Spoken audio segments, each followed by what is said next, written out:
We will now move to the presentation, and the first presentation we will have is by the Deputy Prime Minister and the representative of this constituency, the Honorable Shawn Richards.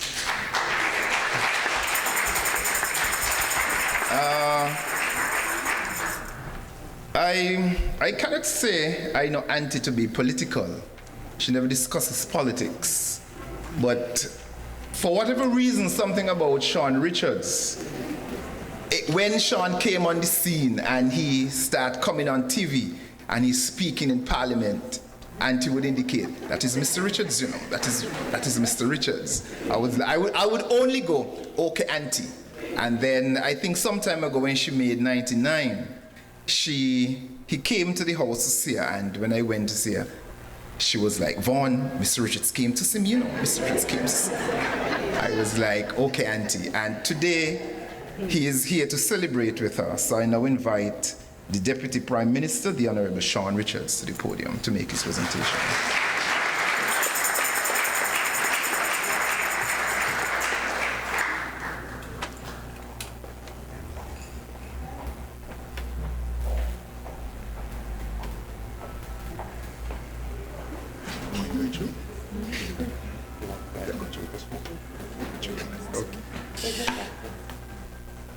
Thank you.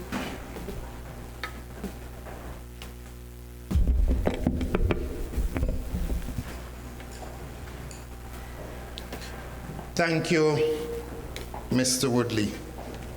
Allow me, of course, to recognize the presence of my parliamentary colleague, the Honorable Eugene Hamilton, the Superintendent Minister, Reverend Mark Christmas, other ministers of religion, both of the Methodist congregation and other churches, permanent secretaries, Mrs. Caroline Henry Morton, Mr. William Vincent Austin Hodge,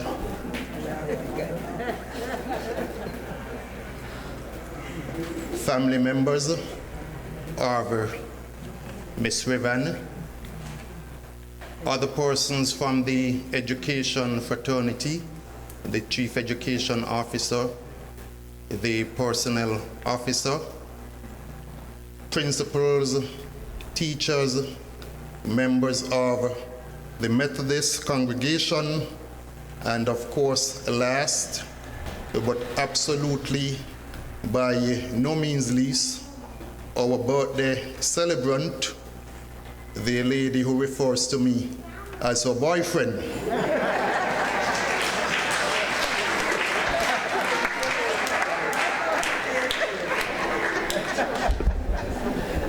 This morning, as I came into the church with her, I said to someone, I feel like I'm getting married.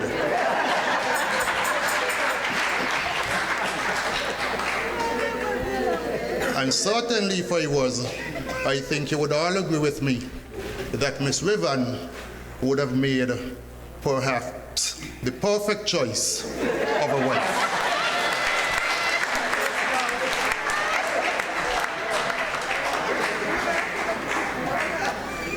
This morning, I deem it a distinguished honor to not only be among family and friends as we celebrate the golden milestone of our newest centenarian, Ms. Revan,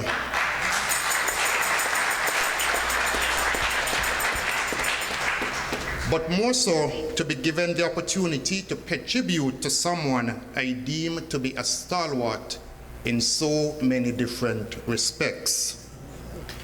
Like myself, I am certain that many of us are curious to know what has been her secret to attain such a grand age. Now, Reverend Christmas would have asked her if she goes down memory lane not to get stuck.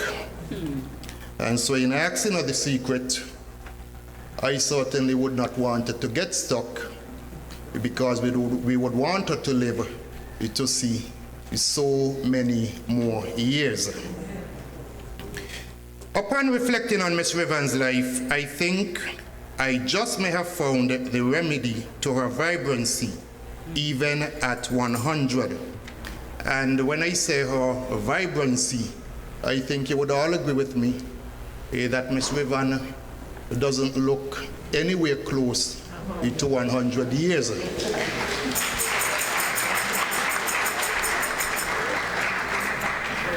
She walks on her own, she sees quite well, and she's a far better singer than I am, because while I was there trying to keep tune with the songs, Miss Revan was there in tune and going to the beat. As I considered what I should say today about Miss Revan, three things became quite clear to me about how Miss Revan got to this age.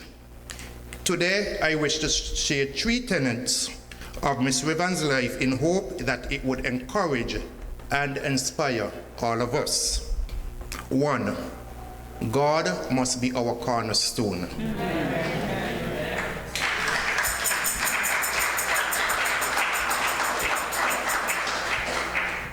Miss Revan believed that to go this journey of life, she needed to seek God's guidance and direction. A devout woman, Miss Revan's exemplary faith in God has been evident to all who know her. Her many years invested in ministry at the Methodist community in St. Kitts is testament to that. She has given exemplary service to this church, the Immanuel Methodist Church, in various capacities. As an exhorter at worship, a no-nonsense Sunday school teacher, yet Miss Revan can still be referred to as one of the most affectionate and loving individuals. She definitely knows exactly how to balance love and discipline. She was a long-standing member of the church choir and a committed class leader. She also served as chief society steward. Miss Revan's natural inclination to encourage and build other women, especially in ministry, saw her becoming the founding member of the Women's Club of Immanuel Methodist Church, of which she became the president. Many young women have boasted of the sound and godly discipline that has been instilled in them through Miss Revan's support and involvement in the Girls' Brigade in the church. No doubt, God has found Miss Revan's earthly work to be favorable in His sight. Her work has extended far beyond the church. I can recall many Sundays and even other days when my own grandmother was alive, Lizzie Watley, and in going to and from church, Miss Revan would stop in and she would sing with her and she would also pray with her. For that, my own family owes Miss Revan a debt of gratitude. I am quite certain that there are many more persons who can give a similar testimony as to how she would have ministered in song and in prayer to persons. My own aunt, Martin Watley, has asked me to wish you the very best on this your 100th birthday, and she too wishes that you will live to see many more through God's grace and strength. Deuteronomy chapter 5 verse 33 exalts us to walk in obedience to all that the Lord your God has commanded you, so that you may live and prosper and prolong your days in the land that you will possess. Indeed, Miss Revan has heard the commands of the Lord, and He has given her long days in the land that she possesses. Ms. Revan is never shy about reminding the young persons that she comes into contact with about the importance of obtaining a sound education. Even in her retirement, because of her extensive experience in education, Ms. Revan was selected as a local invigilator for the Caribbean Examination Council's secondary examinations, CSEC, at the Sandy Point High School for many years. She also gave national service when she functioned as a member of the Public Service Commission in the Federation of St. Kitts and Nevis, as well as a member of the Police Service Commission in the Federation of St. Kitts and Nevis. Therefore, the government owes her a debt of gratitude. So many matters go before the Public Service Commission and the Police Service Commission.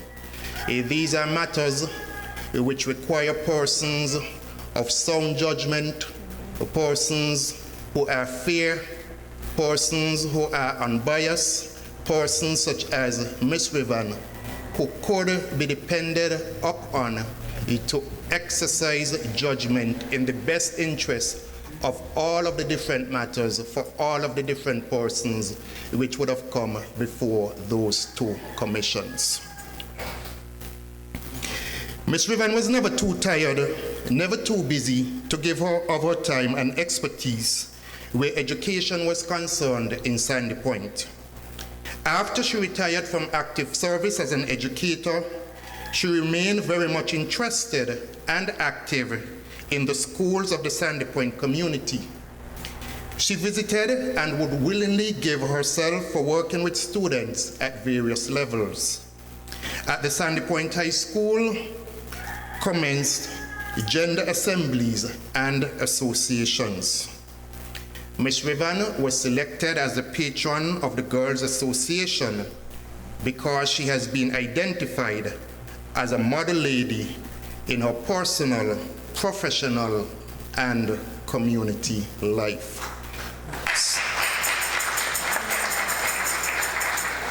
I think so many of us can take example from that, because when you look at Ms. Revan, you see that consummate lady who you can hardly find anything to say negative about Ms. Revan.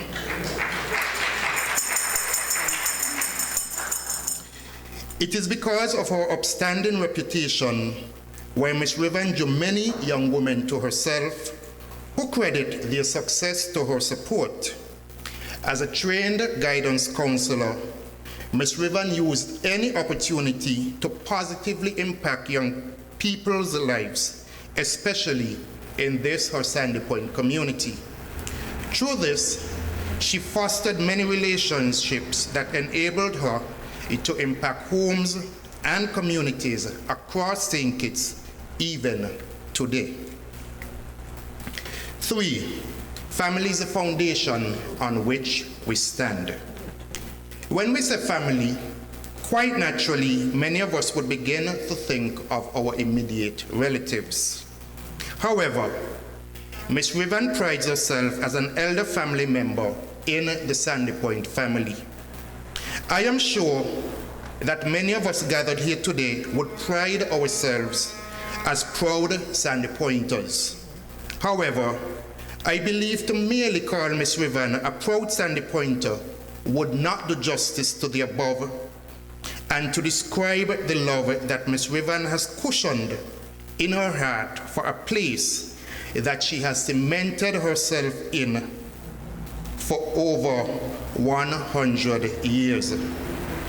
If we can recall the story when Jesus was asked by a lawyer, "Who is your neighbor?"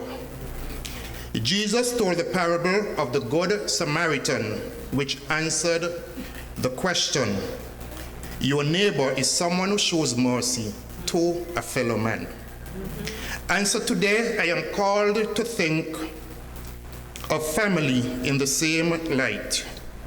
It would appear that this is how Ms. Revan has viewed the idea of family, not necessarily as people who are related by blood, but rather by love. Miss Revan, in my view, has been a very good Samaritan. She has been compassionate, kind, loving, and helpful to many. She took under her wings many young persons who she poured into with the goal of helping them to better themselves. Miss Revan may have never mothered biological children, but this may have definitely allowed her to live with open arms and welcome an innumerable amount of young people, maybe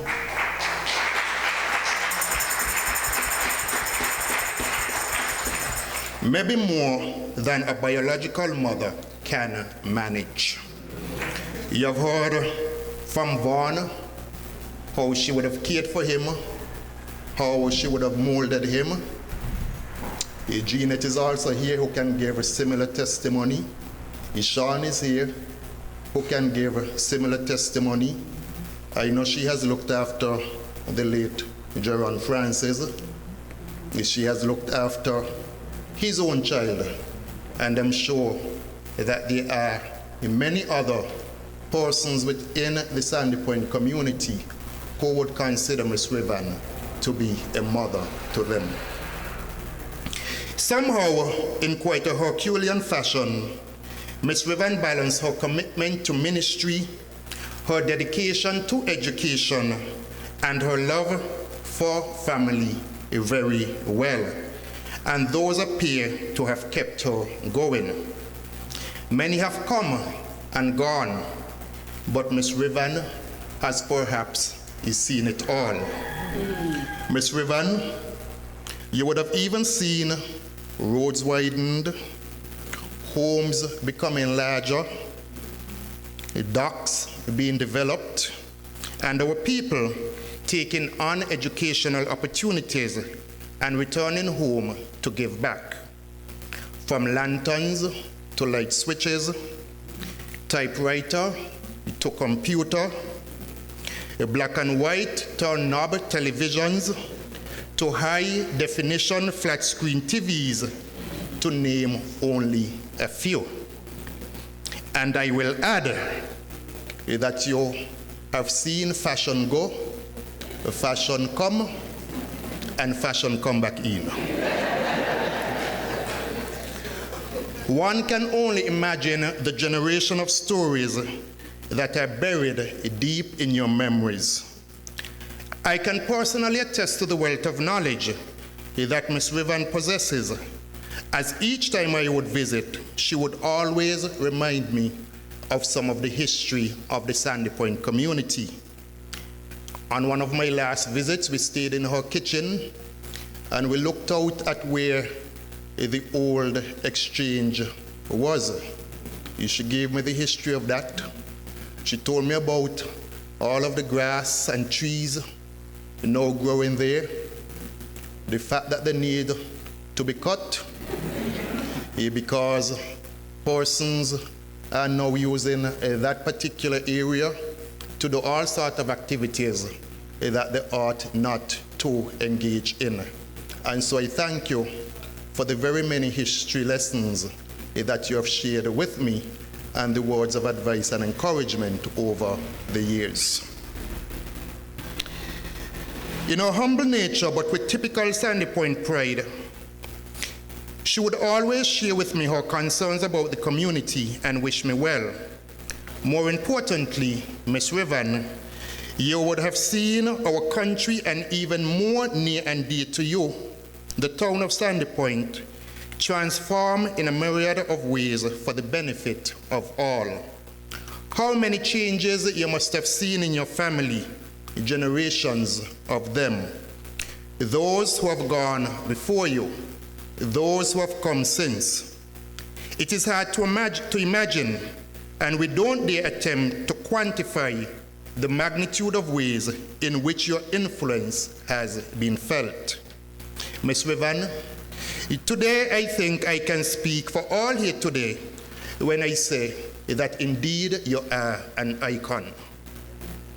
Ms. Revan's dedication to family and community service is a living example of the thought that suggests that the more we pour into others, the more our cup is filled.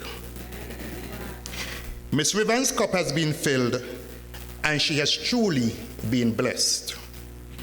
To all of us here celebrating with Ms. Revan today, we must not just simply hope that we too can attain such an age.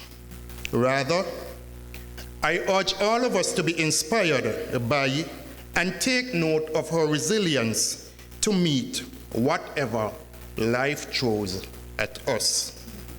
We must pattern her flexibility to meet the changes of the world. We must, like her, remain optimistic despite the inevitable curveballs and challenges that we meet along the way. It was John F. Kennedy who said, as we express our gratitude, we must never forget that the highest appreciation is not to utter words, but to live by them. And so, I encourage all of us to honor and show our gratitude to Ms. Revan by living by the teachings, words, and encouragement of her lifestyle.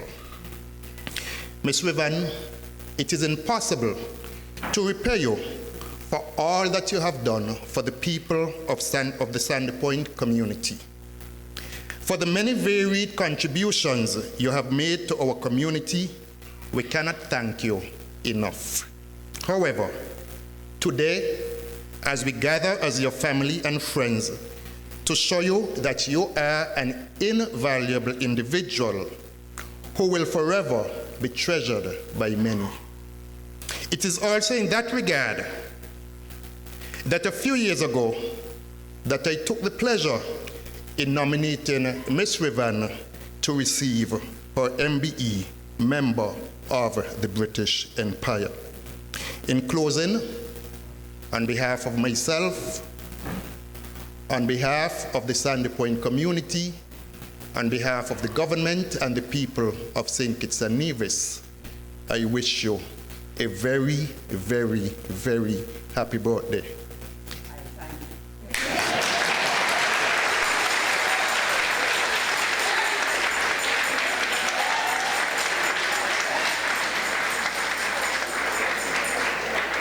If I could have said it 100 times, I would say it 100 times. You're most welcome, but before I leave the podium, let me also extend birthday greetings to you on behalf of your goddaughter in New York, Miss Paulina Mills. She sends her regards. She has also sent a gift for you, which I will personally deliver to you later. Normally for your birthday, I visit you at your home, so that gives me an opportunity to visit you at home once more this year. I now call on Ms. Revan to come forward as I present her with a plaque and also a bouquet of flowers.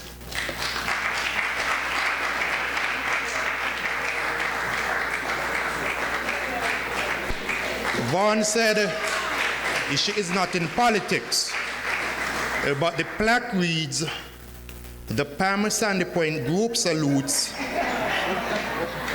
Miss Angeline Revan, Teacher N, on her 100th birthday for her many years of service to the Sandy Point community as outstanding teacher, devout Methodist, and wise counselor. 24th March 2022.